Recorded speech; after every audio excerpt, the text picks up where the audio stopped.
নমস্কার বন্ধুরা, দীপাস কিচেনে আপনাদের সবাইকে স্বাগত। আমি আজকে দই কাতলা করব, সেটাই আপনাদের সাথে শেয়ার করব। তো চলুন, আমি দই কাতলাতে নুন মাখিয়ে নিচ্ছি, একটু হলুদ দিয়ে দিচ্ছি। এবার এটা আমি ভালো করে মাখিয়ে নেবো। একটু তেলটা গরম হয়ে গেছে, মাছগুলো একটু ভেজে নেবো, গোল্ডেন কালার করে মাছগুলো ভেজে নেবো। একটু উল্টে দেবো আমি।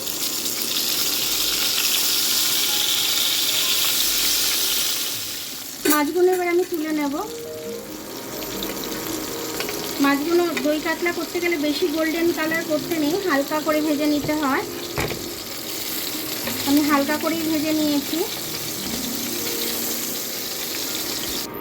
এই তেলের মধ্যেই আমি একটু লবঙ্গ, ডালচিনি আর এলাচ ফোড়নে দিয়ে দিলাম। বেটে রেখেছিলাম আমি পেঁয়াজ বাটাটা দিয়ে দিচ্ছি। পেঁয়াজ বাটাটা দিয়ে আমি এটা একটু ভেজে নেব।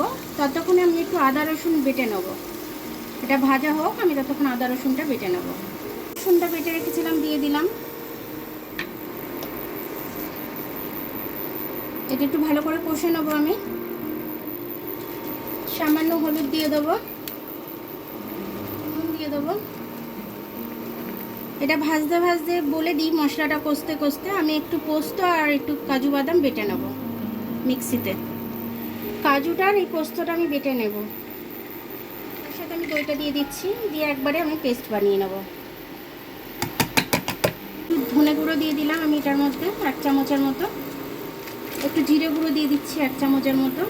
একটু সাদা সাদা কালার হবে, সে কারণে আমি আর কাশ্মীরি লঙ্কা দিচ্ছি না। এবার আমি এটার মধ্যে পোস্ত, কাজু বাদাম আর দইটা ফেটিয়ে রেখেছি একবারে দিয়ে দিলাম। মিক্সিতে ঘুরিয়ে নিয়েছিলাম।